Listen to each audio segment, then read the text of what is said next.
If you don't want me to leave you, you'd better be careful, Adam. My husband, Adam, was sneering at me with an ugly smile. Next to him, my mother-in-law, Olivia, had the same creepy grin. That's right, we'll use you as much as we can, they said. Seeing this, I had to hold back my laughter. They didn't realize the real misunderstanding was on their part. Acting like I didn't know anything, I raised my voice and said, "What? I'm not your daughter-in-law anymore. I stopped being one a month ago."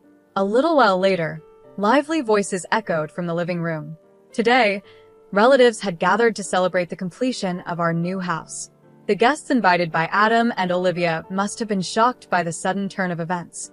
When they rushed into the living room, their faces turned pale. "You've done something terrible. How could you do this?" they said. But I stayed calm. "Don't worry. Everything is already set on my side. Now, the counterattack begins. My name is Jessica Jones, and I'm a nurse at a small clinic in town. I live with my husband, Adam, and my mother-in-law, Olivia. We got married a year ago when I was 32.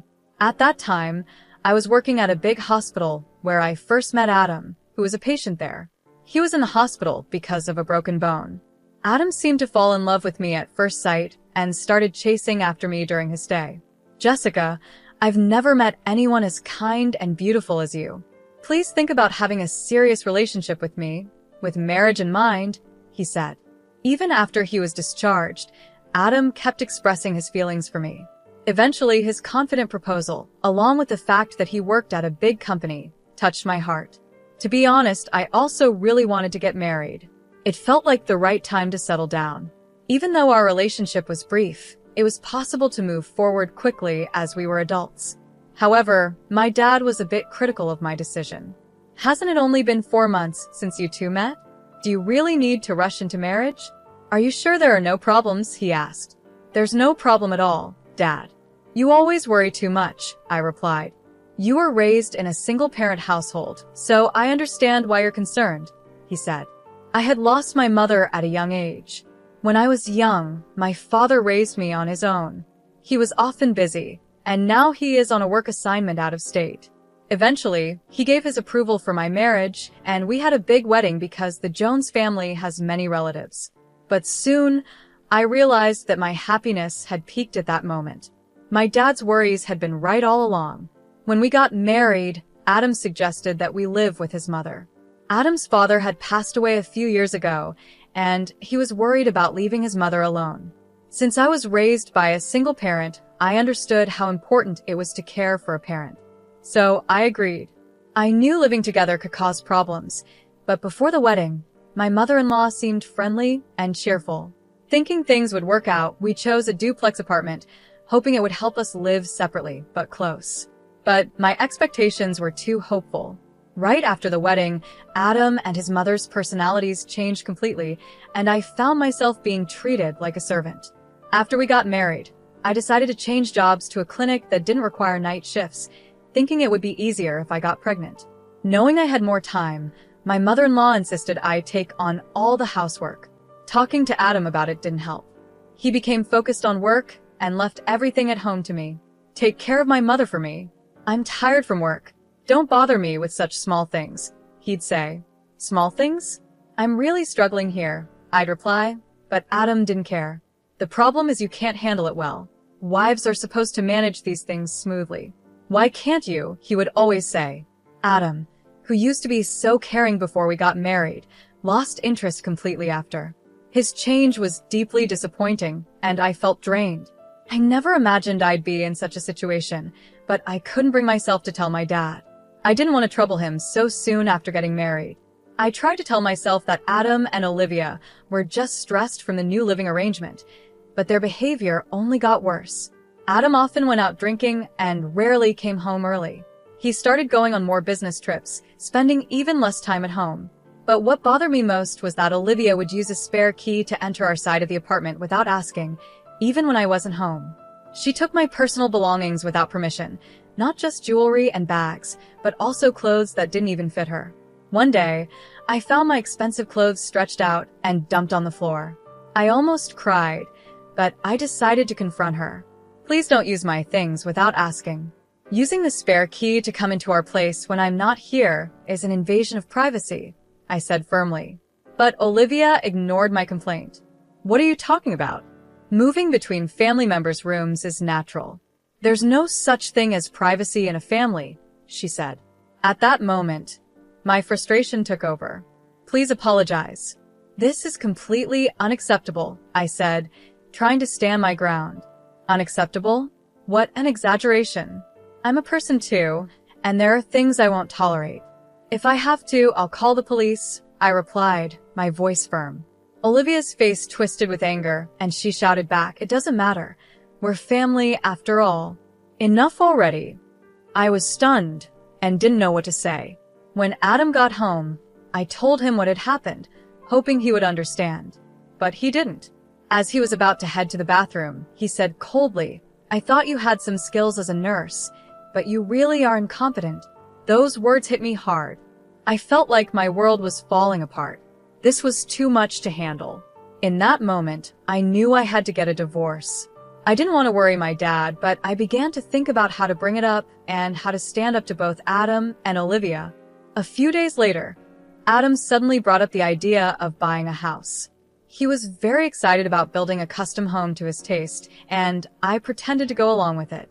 Might as well let him build the house he wants, I thought. The harassment from Adam and Olivia continued, and I became more and more disheartened. As the new house was almost finished, it was a month before the move. "Next month is the move. Are you done packing?" Adam asked. "It's almost finished.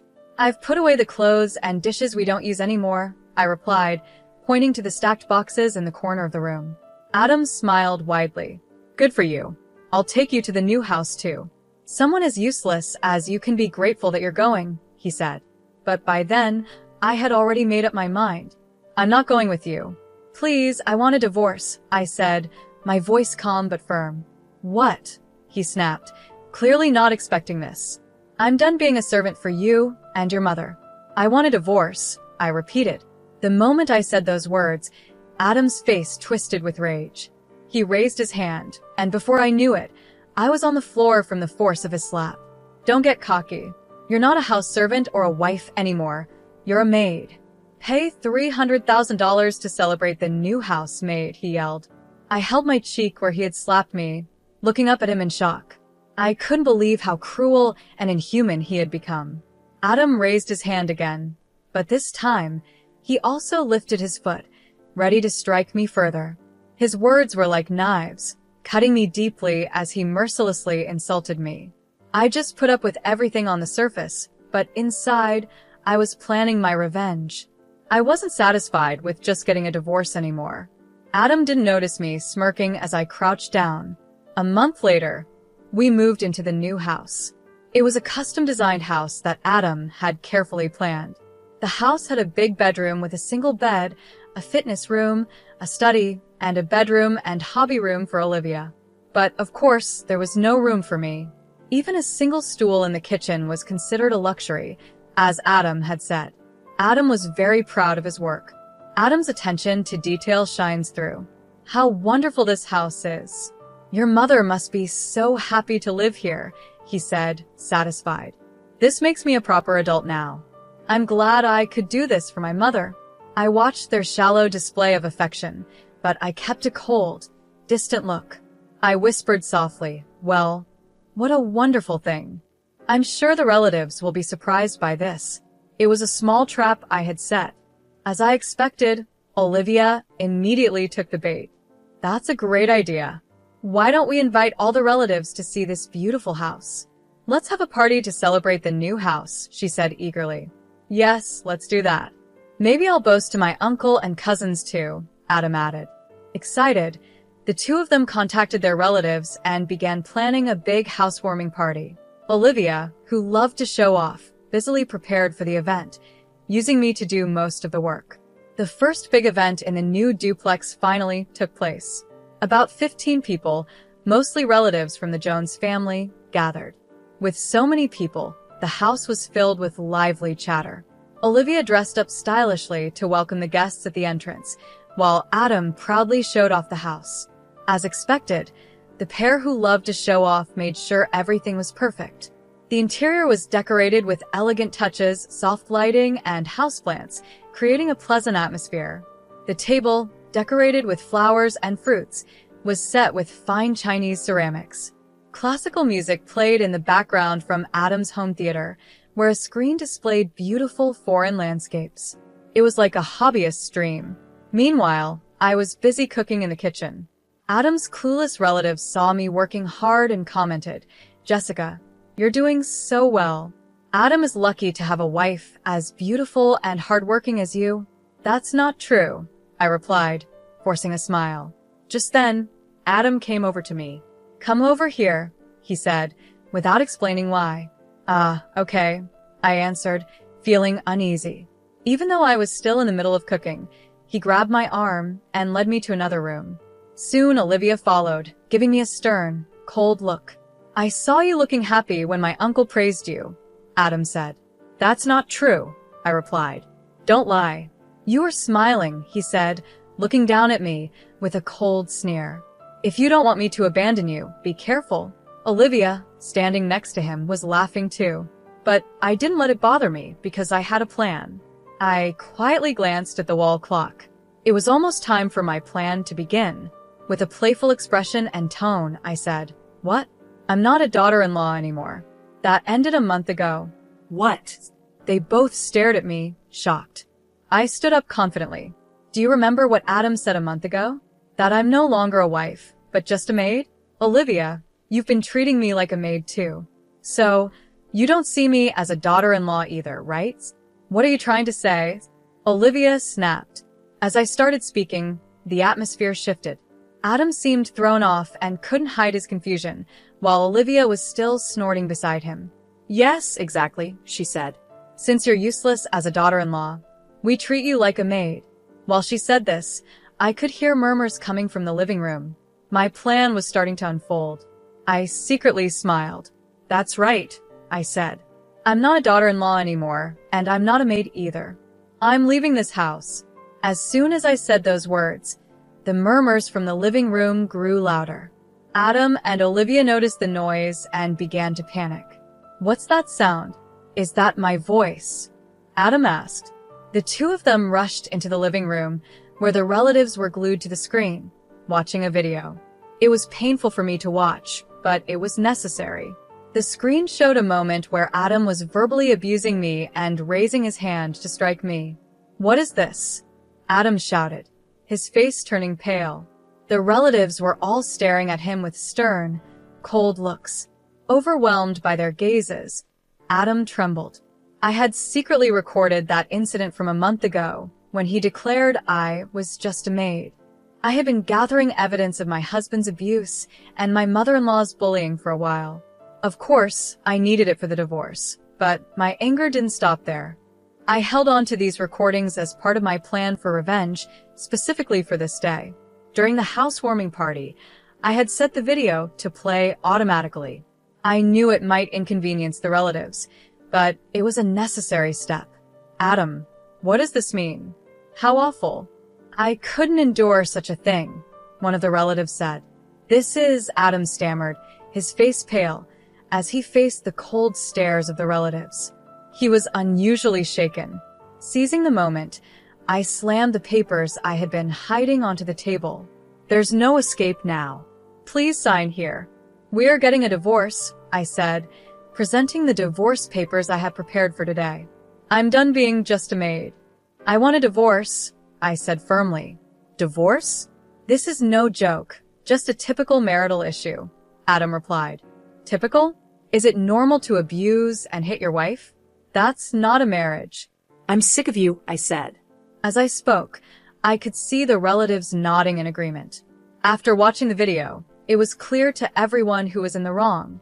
While Adam hesitated to sign the divorce papers, I decided to present my final move. "Also, it's clear you've been having an affair." "I have solid proof of it," I said, watching his face pale. "What?" he stammered.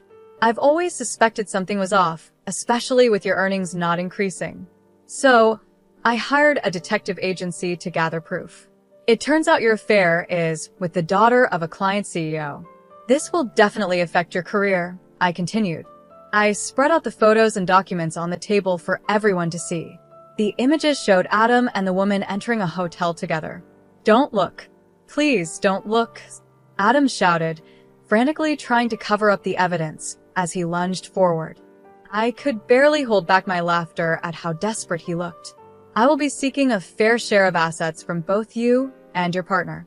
Since she's also married, there might be claims from her side too," I added.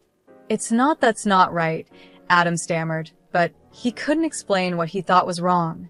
As usual, Olivia jumped in to defend him. "What are you talking about? An affair is nothing. It could even be seen as a mark of a real man," Olivia said. "I've told you many times that you're not fit to be a wife because you can't forgive even this much." She still didn't realize how her comments were making the relatives uncomfortable. I looked at her coldly, deciding it was time for my next move. "Olivia, do you remember the terrible things you've done to me?" I asked, taking out my smartphone. I had set it up to control the videos. I selected a specific clip and projected it onto the large screen. The video showed everything: how she made me do all the housework, including laundry and cooking, how she entered my room without permission, and how she used my things. There was even footage of her trying to wear my clothes, stretching them out until they were ruined. As the screen displayed Olivia's rude behavior, including scenes of her throwing laundry and criticizing my cooking, gasps of surprise echoed from the female relatives. When the video showed Olivia sneaking into my bedroom, the room was filled with shocked whispers. Everything was perfectly captured by the surveillance cameras I had set up. "What is this? Filming our house without permission? This is a violation of privacy," Olivia screamed angrily, but it was too late. It was ironic for her to claim a violation of privacy now, after she had denied my right to it before. Filming inside a home might be seen as a privacy violation, but in this case, it was necessary to show the truth, I said calmly. I no longer cared about any accusations. After all, it was Olivia who barged into my room uninvited and acted as she pleased. It was clear who was in the wrong. The screen clearly showed Olivia going through my clothes and accessories like a thief. "Stop it. Don't look," she shouted, her face finally turning pale. Behind her, the female relatives whispered, "Even Olivia? That's just awful and unbelievable. If someone did that to me, I'd call the police right away." Their criticisms grew louder, and Olivia became more flustered. I pointed at her and spoke loudly. "What I can't forgive the most is that you broke a keepsake from my late mother. It was precious to me, and you tried to laugh it off. You haven't even paid a cent for the repairs. Do you understand how much pain you and your son have caused me over this past year, showing no human empathy?" At that moment, the relatives finally took my side. They stood behind me, glaring at Olivia and Adam with stern faces.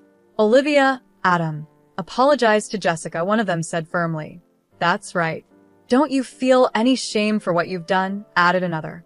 Though Adam and Olivia were still hesitant, the pressure from the relatives finally made them apologize. I'm sorry, they said, but their words were hollow and insincere. Still, I decided to accept the apology in front of everyone. With a gentle push from his uncle, Adam reluctantly filled out the divorce papers. After he signed, I felt a wave of relief and thanked the uncle. "Don't worry. If there's anything I can help with in the future, please don't hesitate to ask," he said. "You've been through a lot, and if you need anything moving forward, I'll be here to support you. Just get in touch."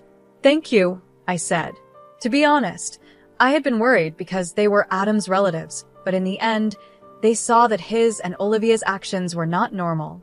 Before I left the house, some of them even gave me their contact information, offering support if I ever needed it.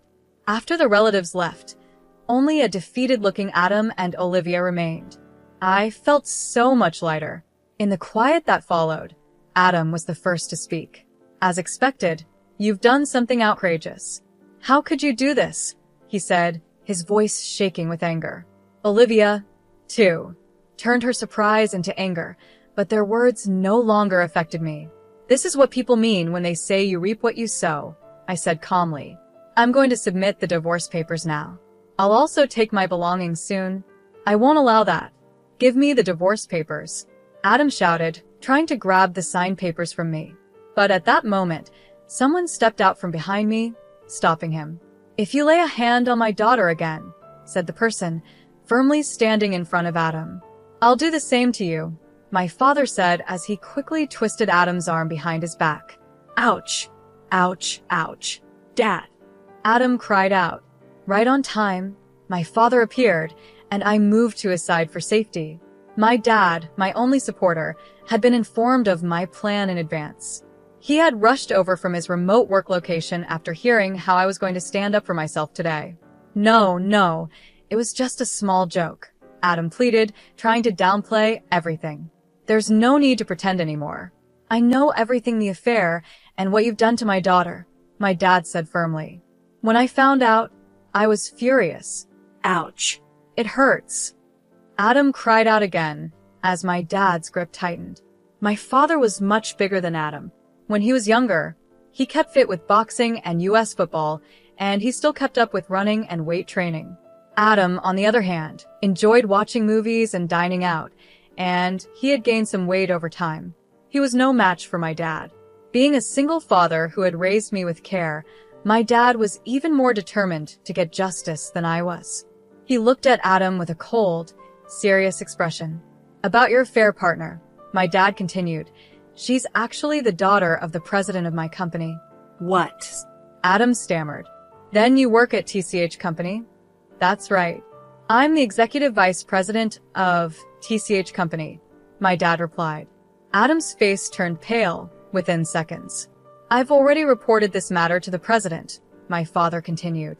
"According to the young lady, you hid the fact that you were married when you approached her. While she is also at fault for continuing the relationship after she found out, the president was very upset with your behavior." At that moment, Adam looked more defeated than at any other point that day. I was surprised too, as it was the first time I learned my dad's company was connected to Adam's workplace. As I was still processing this, my father turned back to Adam, his smile gone, replaced by a stern look. "For a company, ours is a major client. Honestly, we have plenty of other suppliers to choose from, even without your products. So when we end our dealings, I will make sure to inform your president that, due to issues on both sides, continuing business would be difficult. All transactions will be halted." Hearing this, Adam screamed and slumped down in despair. With that, he knew he would not only lose his chances of advancing in his career, but also his position at the company. He had caused a huge problem, and now it was catching up to him. He was left completely drained, standing there in shock. Beside him, Olivia yelled at my father as he moved my luggage out of the house, calling him a demon and a devil. Hearing her words, I couldn't help but wonder if she was really talking about herself. But the joy of finally leaving that house was too great for me to care. I felt excited as I moved my things, ready to start fresh and free. I loaded all my belongings into the truck my father was driving, and we set off. As the door closed and the truck started moving, I saw Adam and Olivia chasing after us in the rearview mirror. "Thief! Leave the maid and your belongings behind. Do you really think losing the contract with TCH Company will affect us?" they shouted. I was shocked. I couldn't believe how shameless they were, even at the end. "Surrounded by people like that, it's amazing you managed to live there at all," my dad said. "I think so too," I replied. Their disgraceful behavior was painful to watch until the very end, and I was sure the neighbors saw it all. I noticed people peeking out of their windows, probably listening to their loud voices. I felt sorry for anyone who had to keep living near them. Once we turned the corner, and they were out of sight, I turned to my dad. "Thank you so much for everything today, Dad." "Not at all. I'd do anything for my precious daughter," he said with a smile. He was my hero, just like when I was a child. Later, the divorce papers were successfully processed. With all the evidence I had, it was clear that Adam was at fault. We also managed to settle the division of assets. The house went to Adam, but he was struggling to keep up with the mortgage.